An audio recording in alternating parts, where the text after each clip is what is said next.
स्वागत है आप सभी का गुरुदेव मैथ एकेडमी यूट्यूब चैनल पर। इस चैनल पर जैसा कि आप जानते हैं अपने कंपटीशन मैथमेटिक्स पढ़ रहे हैं, जिसमें अपना जो टॉपिक चल रहा है वो चल रहा है जी साधारण ब्याज। साधारण ब्याज के कुछ वीडियोस, कुछ बेसिक थ्योरी और जो कुछ क्वेश्चन हैं वो अपने पिछों की क्लास में कर चुके हैं। तो पीछे की अगर क्लासें आपने नहीं देखी है तो प्ले लिस्ट में आप जाकर देख लीजिए। साधारण ब्याज, सिंपल इंटरेस्ट। लगभग सिंपल इंटरेस्ट के जो भी कंसेप्ट है और जितने भी लगभग टाइप के क्वेश्चन है वो सभी के सभी मैं करवा चुका हूँ। अब इसमें कुछ एडवांस और भी क्वेश्चन देख लेते हैं जो आपको बुक्स के अंदर दिए हुए हैं, तो वो क्वेश्चन मैं और करवा देता हूँ साथ साथ में।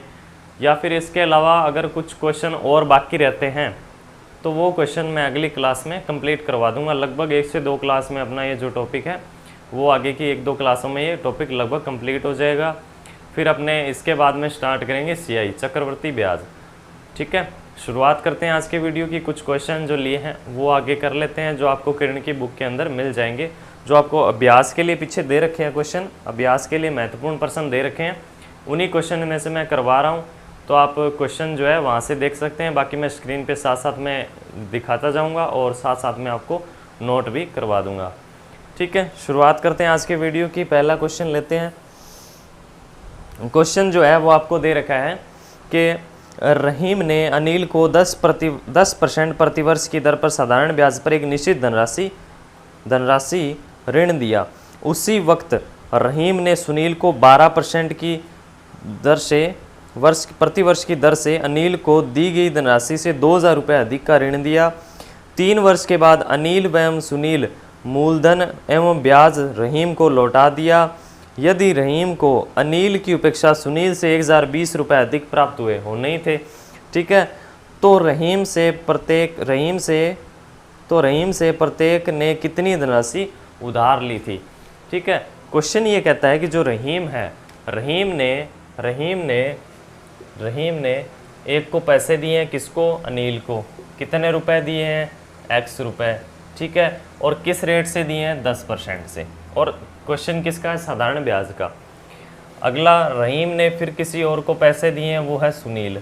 ठीक है, सुनील को पैसे दिए हैं और ये कहता है कि X + 2000, यानी कि जितनी अनिल को दी थी उससे 2000 रुपये अधिक देता है और रेट भी कितनी? 12% से लेता है ब्याज। ठीक है, यहाँ से इससे जितना ब्याज मिला और जितना इससे ब्याज मिला, इन दोनों के जो ब्याज में अंतर आया वो 1020 रुपये का है। यानी कि इससे जितने रुपए मिले, उससे जितने रुपए मिले, इन दोनों से जो ब्याज में जो रुपए मिले हैं उनमें 1020 रुपये का अंतर है। क्यों? क्योंकि इनमें ब्याज के रूप में ही एक से ज़्यादा राशि मिली है। ठीक है, तो इस पर ब्याज कितना होगा? इस पर ब्याज कितना होगा? X + 2000 गुणा में मूलधन गुणा में जो दर दे रखी है वो 12% इंटू में टाइम जो दे रखा है वो 3 साल दे रखा है। ठीक है, आप क्वेश्चन में देख सकते हैं वर्ष जो दे रखे हैं, टाइम जो दे रखा है वो दे रखा है 3 वर्ष का। ठीक है, टाइम कितना दे रखा है? 3 साल का। परसेंट ना हटाओगे तो आप परसेंट को अगर हटाना चाहते हो तो बटे में 100 लगा सकते हो, नहीं तो आप परसेंट को साथ में भी रख सकते हो। ठीक है, इससे 1020 रुपये ज़्यादा मिला, किससे? इससे। ठीक है, मूलधन कितना है इसका? X 10% से 3 साल का बटे में 100 नहीं हटा लेता हूँ मैं, परसेंट में रखता हूँ। ठीक है, माइनस और बराबर 1020। इन दोनों का अंतर 1020 के बराबर है, तो ये कितना हो जाएगा? 36 X प्रतिशत 12 गुणा में 3 36 X प्रतिशत प्लस 12 गुणा में 3 36 परसेंट हटेगा, बटे में 100 लगेंगे, यानी 2 जीरो कैंसिल हो जाएंगे। 12 गुणा में 3 36, 36 गुणा में 2 72 और 0 720 माइनस 30X प्रतिशत बराबर 1020। यहाँ से इन दोनों का अंतर कितने का आ जाएगा? 6X प्रतिशत का। 6X प्रतिशत इसका इसमें से अंतर कितने का आ जाएगा? 20 और 7 300। ठीक है, यहाँ से X प्रतिशत की वैल्यू कितनी आ जाएगी? 50। 6 से 50 बार कैंसिल हो जाएगा। अब परसेंट हटेगा, बटे में 100 लगेगा, तो X बटे में 100 बराबर किसके है? 50 के। तो जो X का मान आ जाएगा वो आ जाएगा 50 गुणा में 100 5000। ठीक है, ये किसका मूलधन आ गया? किसने ये रुपए लिए थे? रहीम से। X रुपए लिए थे 5000, x की वैल्यू अगर 5000 है तो x प्लस 2000 की वैल्यू कितनी हो जाएगी, x प्लस 2000 वो जो बराबर होगा वो हो जाएगा 7000 के। ठीक है, क्वेश्चन में जो ऑप्शन दे रखे हैं आप उनमें चेक कर सकते हैं। इसने 5000 रुपये लिए थे, इसने 7000 रुपये लिए थे, और ब्याज में जो फ़र्क आया क्यों, क्योंकि एक तो दर ज़्यादा थी और एक उसने मूलधन भी ज़्यादा ले रखा था। नेक्स्ट क्वेश्चन पे चलते हैं। अगला क्वेश्चन देखिए, अगला क्वेश्चन है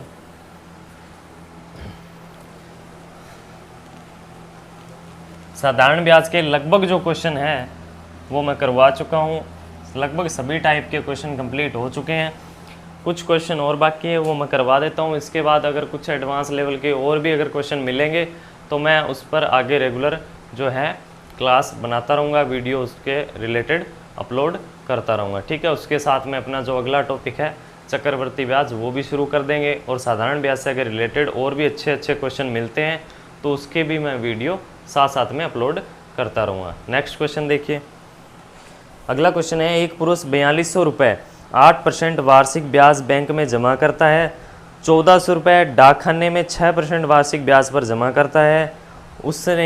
उसे अपने कुल जमा पर किस वार्षिक ब्याज की दर से ब्याज मिलता है। अब ये क्वेश्चन सिंपल सा क्वेश्चन है, 4200 रुपये है 8% से, और एक साल का जो टाइम है उसमें जो इस पर ब्याज कितना मिला वो निकाल लेंगे। 1400 रुपये पर 6% की दर से ब्याज जो है वो कितना मिलेगा वो निकाल लेंगे। दोनों ब्याज को जोड़ देंगे, उसमें दोनों मूलधनों का जोड़ के भाग लगा देंगे, गुणा में 100 कर देंगे, तो अपने पास इनकी जो मिक्स रेट है वो आ जाएगी। देखो भाई, या फिर आप और भी 2-3 तरीके हैं वो लगा सकते हो जो मैंने 1-2 पीछे के क्वेश्चन में बताए थे। देखो 4200 रुपये 8% की दर से, ठीक है, कहीं भी जमा किए हो, ठीक है, 4200 रुपये 8% से बटे में 100 एक साल के लिए हैं।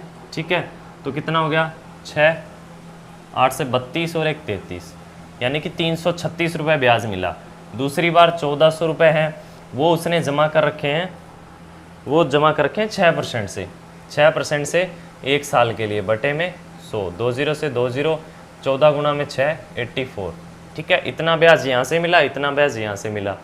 इन दोनों को जोड़ लेते हैं, 6 और 4 10, 8 और 4 12, और 3 और 1 4, यानी कि 420 रुपये का कुल ब्याज मिला है। एक वर्ष का ब्याज बटे में मूलधन, मूलधन कितना हो गया टोटल 4201 है, 1401 है, 14 गुणा में 4 56, 5600 रुपये का मूलधन है गुणा में 100। एक वर्ष का ब्याज बटे में मूलधन गुणा में 100 किसके बराबर होता है, दर के। ठीक है, यानी कि अब दोनों की मिक्स से दर क्या आ जाएगी। ठीक है, 14 से कितनी बार कट जाएगा, 14 गुणा में 3 और 14 गुणा में 4। ठीक है, यानी 15 बटे में 2, यानी कि 7.5% ये आ जाएगी दोनों की मिक्स रेट, यानी कि दोनों की जो संपूर्ण ब्याज उसे क्या मिला है, किस रेट से मिला हुआ है, दोनों से मिक्स करके पूछे तो 7.5%। या फिर आप इसे और कैसे तरीके से निकाल सकते हो वो देखो, और भी आप तरीके से निकाल सकते हो। कैसे, देखो एलिगेशन से निकाल सकते हो। कैसे, 4200 रुपये है, ठीक है, एक तरफ दे रखे हैं उसने 1400 रुपये, ठीक है, एक तरफ दे रखे हैं 4200 रुपये।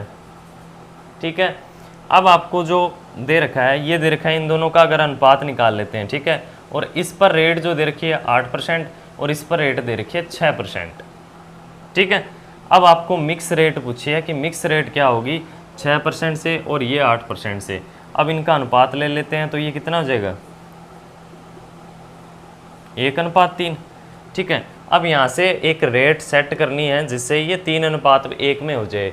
ज़रूरी नहीं है कि वो प्रॉपर 3 ही हो और प्रॉपर 1 हो, वो 3:1 में कटना चाहिए। ठीक है, यहाँ पे कौन सी वैल्यू रख सकते हैं, तो ऑप्शन से इसमें जल्दी चेक कर सकते हैं। ऑप्शन जो दे रखा है 7%, अगर आप 7 रखो तो इसका मान अंतर कितने का आएगा 1 का, प्लस माइनस नहीं देखना है, अंतर कितने का आएगा 1 का। 1 से बड़ा होना चाहिए, 7 इससे बड़ा है 1 से छोटा, 1 से बड़ा होगा, यहाँ पे जो वैल्यू होगी वो 1 से तो बड़ी होगी और 1 से छोटी होगी, तभी एलिगेशन लगेगा। तो यहाँ पे अगर 7 रखा तो इनका अंतर कितने का आएगा 1 का, प्लस माइनस नहीं देखना है। अगर 7 रखा तो इनका अंतर आएगा 1 का, तो 1:1 होगा, तो ये नहीं हो सकता। अगला ऑप्शन दे रखा है 7.5%, अगर आप 7.5% रखते हो, ठीक है, तो इनका अंतर आएगा कितने का आ जाएगा 1.5 का, इनका अंतर आ जाएगा 1.5 का, और इनका जो अंतर आ जाएगा वो कितने का आ जाएगा, 0.5 का। इनका जो अंतर आ जाएगा वो आ जाएगा 0.5। ठीक है, तो मैं इसे काटूंगा तो ठीक है, हटाई 0 से 0 हट जाएगी एक दूसरे की, और ये 5 से 3 बार कट जाएगा, यानी कि 3:1। ठीक है, बाकी आप ऑप्शन रख के देख लीजिए, बाकी से ऑप्शन से नहीं सेट होएगा, ये एक ही ऑप्शन इसका बनता है। ठीक है, उम्मीद करता हूँ ये पॉइंट जो मैंने बताया है, ये जो पॉइंट जो मैंने बताया है ये भी आपके समझ में आ गया होगा। ठीक है, ये एलिगेशन का तरीका है, एलिगेशन पर इस पर बहुत अच्छे अच्छे पॉइंट बनते हैं, वो अपने जब एलिगेशन पढ़ेंगे तब उसके अंदर मैं करवा दूंगा। इस पर इन दोनों का जो अंतर है वो इन दोनों के योग के बराबर कैसे होता है वो भी मैं आगे बताऊंगा। ठीक है,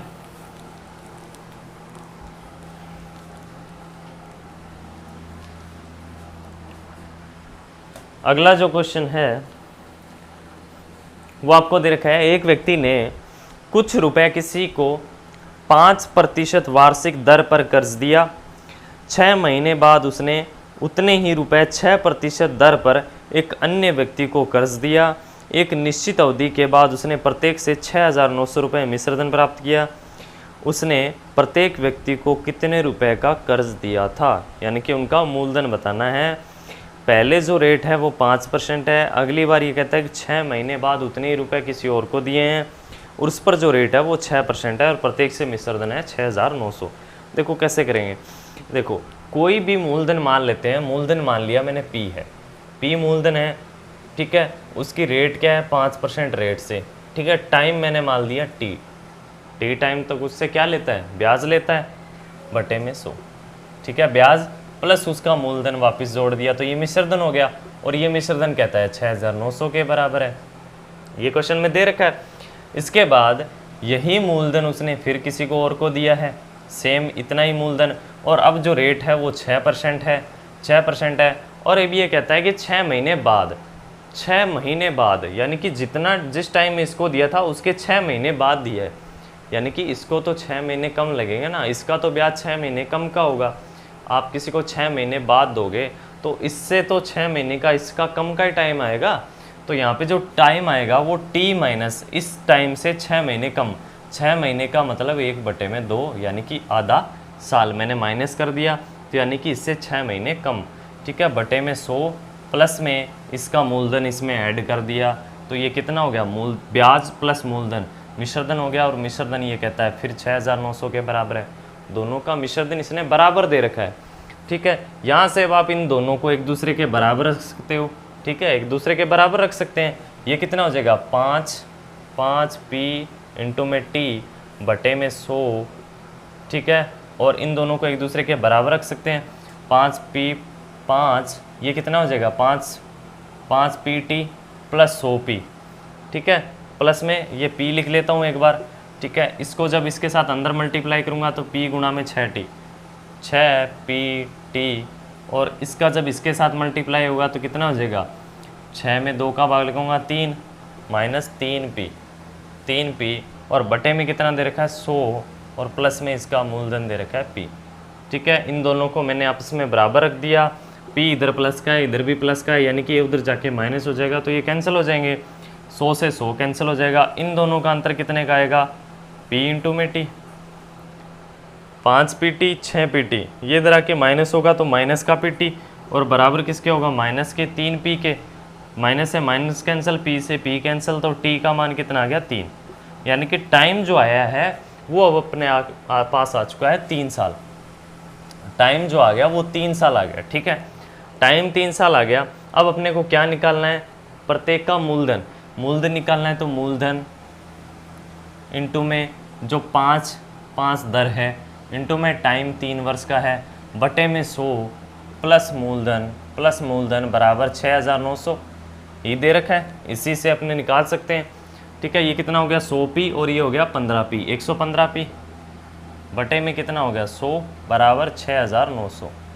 अब इसे काट लेते हैं, 5 से अगर काटेंगे तो ये 23 बार, 11 का 2 गुणा 22 और 1 23, और ये कितना हो जाएगा 20 बराबर 6,900। ठीक है, इसके साथ में P है। अच्छा, 23 से ये कट रहा है, कितनी बार कट रहा है, 23 से 3 बार कट जाएगा, तो P का मान कितना आ जाएगा 300 गुणा में 20, 6,000, ये आ जाएगा मूलधन। ठीक है। अगर आपको क्वेश्चन में मूलधन पूछा है तो आप मूलधन बता सकते हो, अगर आपको टाइम पूछा है तो टाइम बता सकते हो। इसका टाइम अगर पूछा है तो इसको 3 साल लगते हैं तो इसको 2.5 साल ही लगेंगे, क्योंकि इसको तो 6 महीने बाद दिया है। ठीक है, तो इसका टाइम 2.5 साल का होगा, इसका जो टाइम होगा वो 3 साल का होगा। 2.5 साल का मतलब 2 साल 6 महीने। नेक्स्ट क्वेश्चन देखिए, उम्मीद करता हूँ ये क्वेश्चन आपको अच्छे से समझ में आ गया होगा। अगला क्वेश्चन देखिए भाई,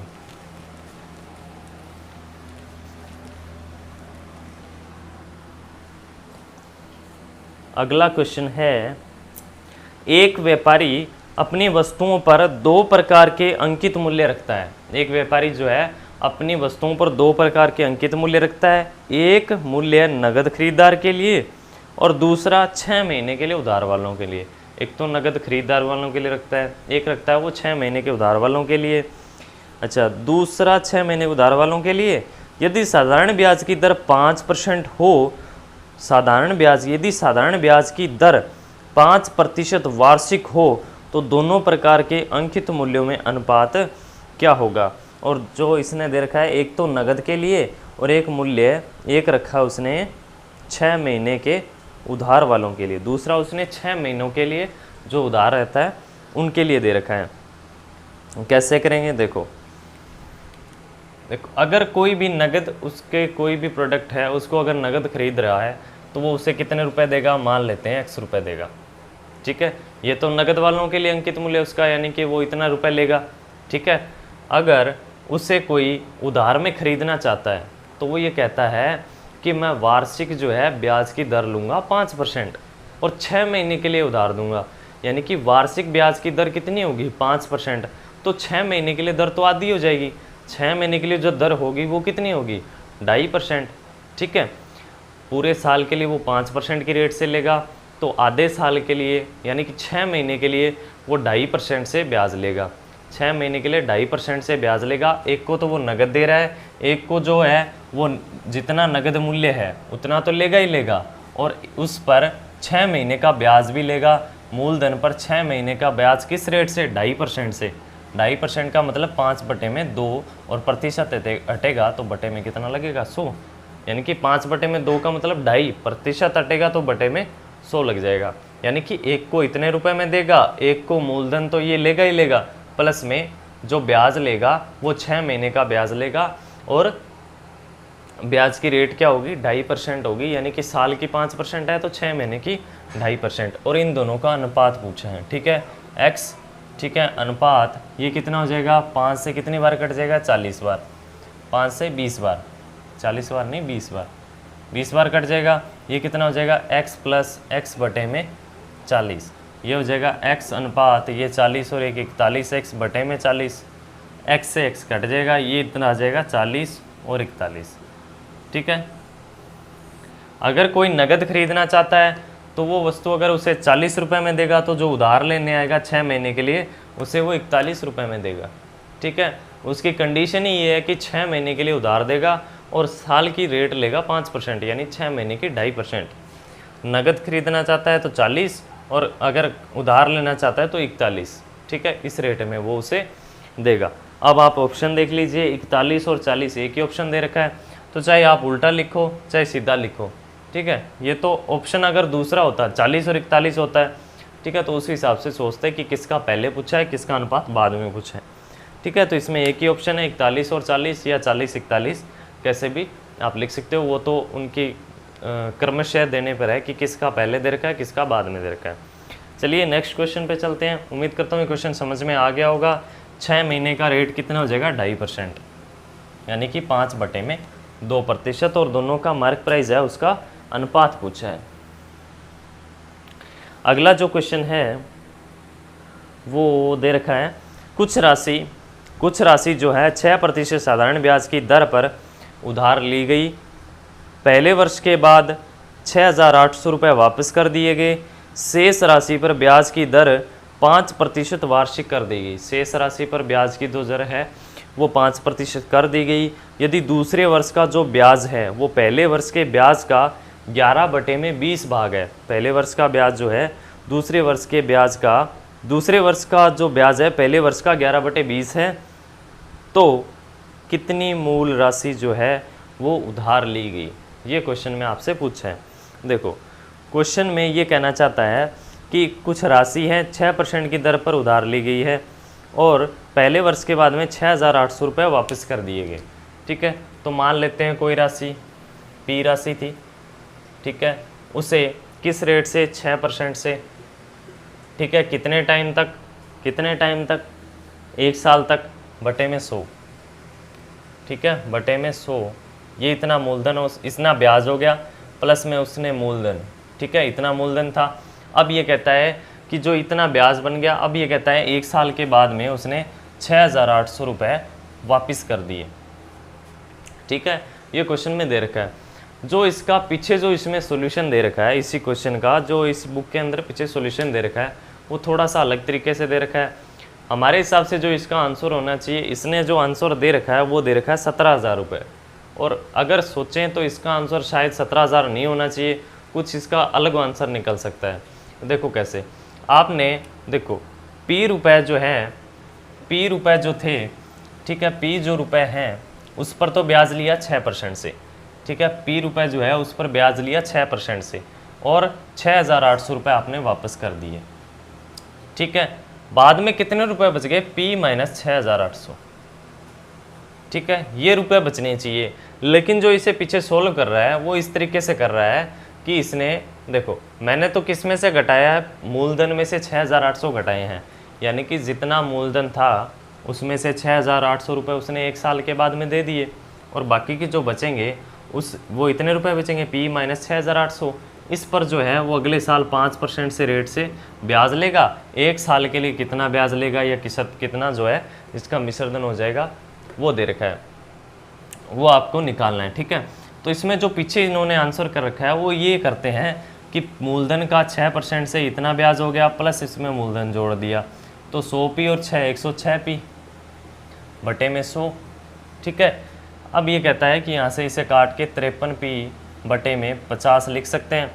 ठीक है, अब ये कहते हैं कि 1 साल बाद में उसका जो 1 साल बाद में जो उसका ब्याज सहित जो मिश्रधन हो गया वो इतना हो गया, ब्याज सहित उसका जो मिश्रधन है वो इतना हो गया।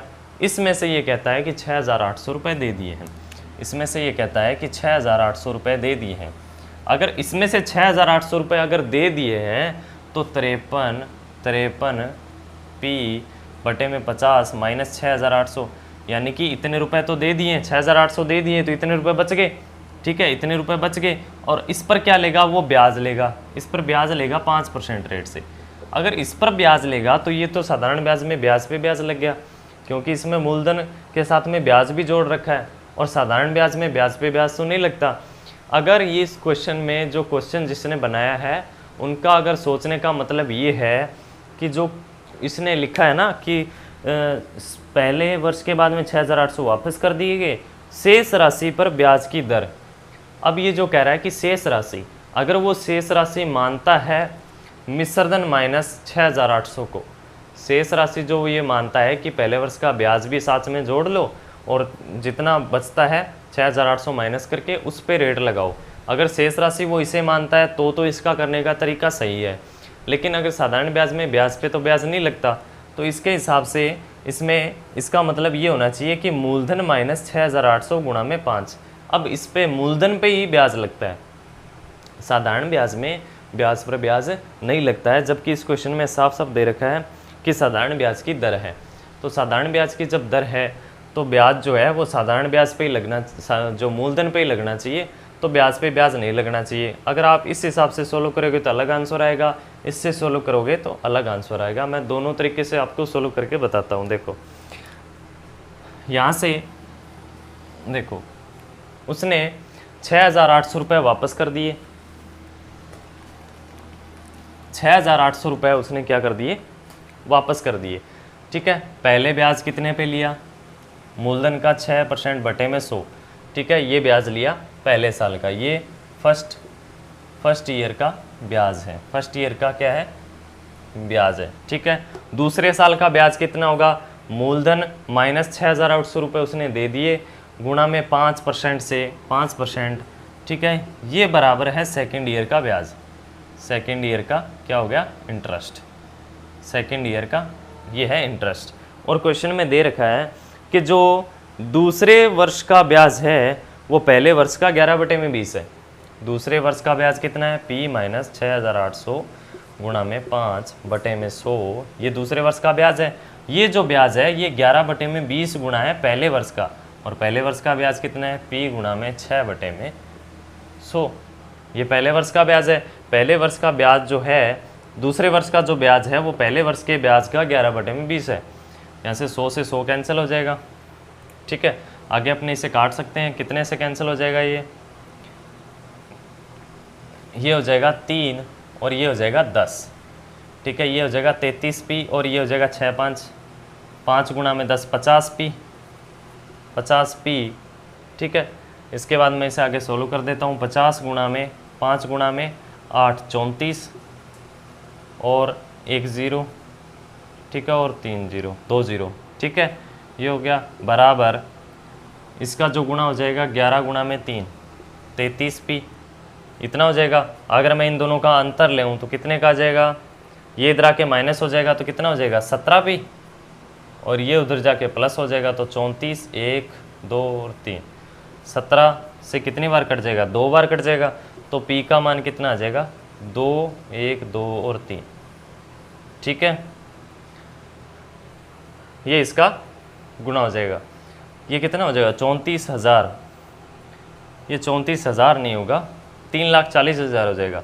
5 से गुणा करेंगे तो ये 34,000 हो जाएगा, ठीक है। और 10 से भी तो गुणा करना है, 3,40,000, ठीक है। ये 3,40,000 और 34 कट जाएगा 17 से 2 बार, तो ये 20,000 आ जाएगा, ठीक है। यहाँ से इसका जो मूलधन आएगा वो आएगा 20,000। अब यहाँ से हमें ये समझना है कि इसने उस राशि का मतलब क्या है। जो इस क्वेश्चन में दे रखा है ना कि 1 साल के बाद जो राशि बची है वो राशि अगर मिश्रधन में से जो इतने 6,800 दे दिए, अगर वो निकाल के और वो राशि को बताना चाहता है तो उनका जो किया हुआ तरीका है वो सही है।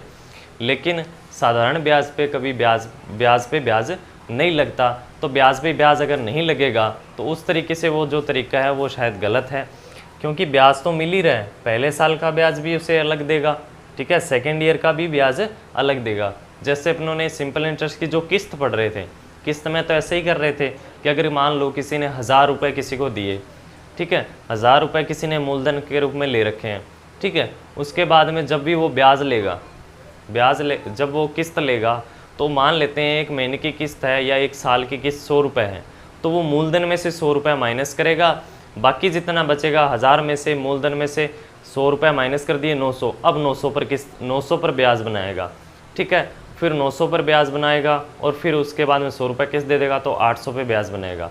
अगर उस तरीके से अगर करने की कोशिश करें, अगर वो बेसिक तरीका अगर वो देखें तो अपना ये आंसर आएगा 20,000।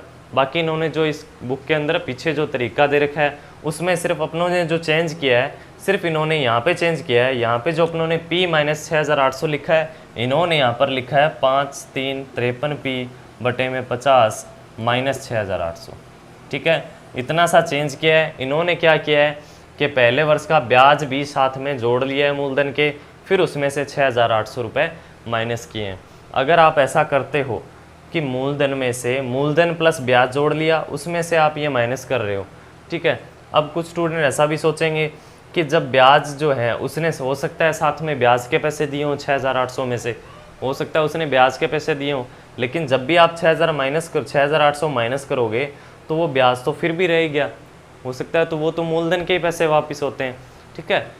ब्याज पे ब्याज तो नहीं जुड़ सकता ना, ब्याज पे ब्याज तो साधारण ब्याज में लगता ही नहीं है, ठीक है। तो इस तरीके से देखें तो यहाँ से 6,800 माइनस करेंगे जब इसमें से, तो इसमें साधारण ब्याज जुड़ा हुआ है, और जब साधारण ब्याज जुड़ा हुआ है तो साधारण ब्याज पे ब्याज लगाएंगे तो वो तो चक्रवृद्धि ब्याज में चला जाएगा।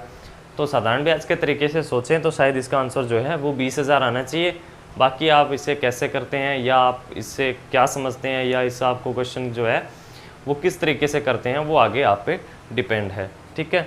बाकी इस तरीके से आप करोगे तो सारा कुछ इसी तरीके से करोगे, 53P/50 माइनस 6,800 रखोगे, ठीक है। तो ये जो आंसर है यहाँ से जो P का मान आएगा वो 17,000 आ जाएगा, ठीक है। तो उससे भी आप सोल्व कर सकते हो। अगला जो नेक्स्ट क्वेश्चन है वो देखते हैं। देखिए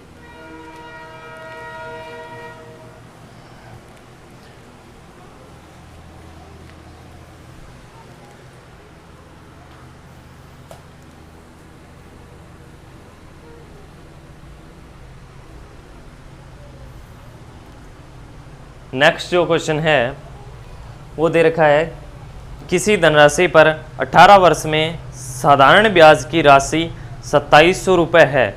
यदि 12 वर्ष के बाद दर को 60% बढ़ा दिया जाता है तो समय की समाप्ति पर साधारण ब्याज की कुल राशि क्या होगी।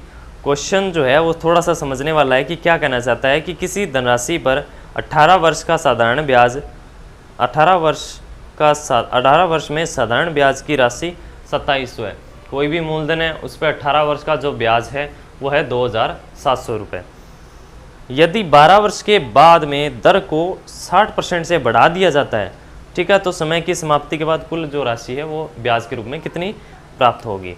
ठीक है, देखो 18 वर्ष में साधारण ब्याज कितना है 2700 रुपये। मूलधन मान लिया P, 18 साल का जो ब्याज है, 18 साल का ब्याज है वो जो R% की जो एक रेट है, R% जो रेट है वो इसने कोई भी R% की रेट दे रखी होगी। ठीक है, उस दर से अगर वो ब्याज लेता है 18 साल का तो वो बनता है उसका 2700 रुपये। तो यहाँ से मैं क्या कर सकता हूँ, P गुणा में R, ये कितनी बार कट जाएगा 2 बार, और ये कितनी बार कट जाएगा 300। 300 गुणा में 100, ये 150 हो जाएगा। ठीक है, ये कितना हो जाएगा, P गुणा में R कितना हो जाएगा 15, 1 2 3, यानी कि मूलधन गुणा में जो दर है उनका गुणा किसके बराबर आएगा 15,000 के बराबर। ये ठीक है, ये कंसेप्ट है। उसके बाद में ये कहता है कि यदि ऐसा ना होता, यदि ऐसा होता कि 12 साल के बाद में जो दर को है वो 60% से बढ़ा देता। अगर किसी को 60% से बढ़ाना है तो इसका मतलब R प्लस R का 60% करना होगा, यानी कि जितनी दर है उतनी तो रहेगी, उसी का 60% और बढ़ा देंगे। ठीक है, तो 60% बढ़ाने का मतलब हो गया R का, अब देखो यहाँ से आप सिंपल भी लिख सकते हो, देखो ऐसे भी लिख सकते हो, R प्लस ये कितना हो गया 100R और 160R बटे में 100। ठीक है, ये हो गया कितना 8R बटे में 5, 8R बटे में 5। या फिर आप ऐसे लिख सकते हो 60% का मतलब 60 बटे में 100, यानी कि 3 बटे में 5, 5 बढ़ गया तो कितना हो गया 8 बटे में 5, यानी कि जो पहले R थी उसका 8 बटे में 5 कर दिया। अब ये कह रहा है कि जो मूलधन है वो तो P है। ठीक है, रेट जो है पहले रेट जो थी उसका R का 8 बटे में 5, अब रेट ये है। ठीक है, इंटू में जो टाइम दे रखा है वो 12 वर्ष दे रखा है। ठीक है, 12 वर्ष दे रखा है, 12 वर्ष बाद कह रहा है ये। ठीक है, 12 वर्ष के बाद रेट को 60% से बढ़ा दिया जाता है, यानी कि 12 वर्ष के बाद रेट को जो है वो इतना बढ़ाया जाता है। ठीक है, यानी कि 12 वर्ष तक जो रेट है वो क्या रहेगी, 12 वर्ष तक जो रेट है यानी कि 12 और 6 18, यानी 6 सालों तक ये चलेगा। ठीक है, और जो 12 वर्ष तक रेट है वो क्या रहेगी, P गुणा में R गुणा में 12 वर्ष तक जो रेट है वो तो R ही रहेगी। ठीक है, उस पर जो ब्याज मिलेगा वो ये मिलेगा और इस पर जो ब्याज होगा वो ये होगा। अब देखो PR की जगह मैं कितना लिख सकता हूँ 15,000, इसकी जगह मैं कितना लिख सकता हूँ 15,000, तो यहाँ से ब्याज कितना जाएगा 15,000 गुणा में 8 बटे में 5 गुणा में 6 बटे में 100, परसेंट हटेगा इसीलिए बटे में 100 आएगा। और इस बार जो है 6 वर्ष का, क्यों, क्योंकि 12 वर्ष तक तो वही रेट से चलेगा, 12 वर्ष तक तो वही तरीके से ब्याज मिलेगा। 12 वर्ष के बाद यानी कि अगले 6 वर्षों तक, टोटल 18 वर्ष है, अगले 6 वर्षों तक जो रेट है उसे 60% से बढ़ा के लगाया है। 2 0 से 2 0 कैंसिल हो जाएगी, 5 से ये कितनी बार कैंसिल हो जाएगा 30 बार, 8 गुणा में 6 48, 48 गुणा में 4 8 चौके 48 गुणा में 4 कितना हो जाएगा 2 192 और 0 1920। ठीक है, और इस पर PR की जगह मैं कितना लिख सकता हूँ फिर 15,000 इंटू में R का मान 12 बटे में 100, 2 0 से 2 0, 12 गुणा में 15 कितना होता है 180। ठीक है, और एक 0 है। अब एक तो ब्याज ये मिल गया और एक ब्याज ये मिला है, इन दोनों ब्याज को ऐड कर देते हैं। 0 0 2 9 और 8 17, 1 2 और 1 3। ठीक है, 3720, 3,720 रुपये। ठीक है, 3,720, ऐसा तो कोई ऑप्शन ही नहीं दिख रहा इसमें। हो सकता है कहीं कैलकुलेशन में मिस्टेक हो सकती है। 8 गुणा में 4 8 32, 2 और 3 4 चौक 16, 17 18 19, 1920 और ये 1500, 0 2 9 और 8 17, 1 2 और 1 3।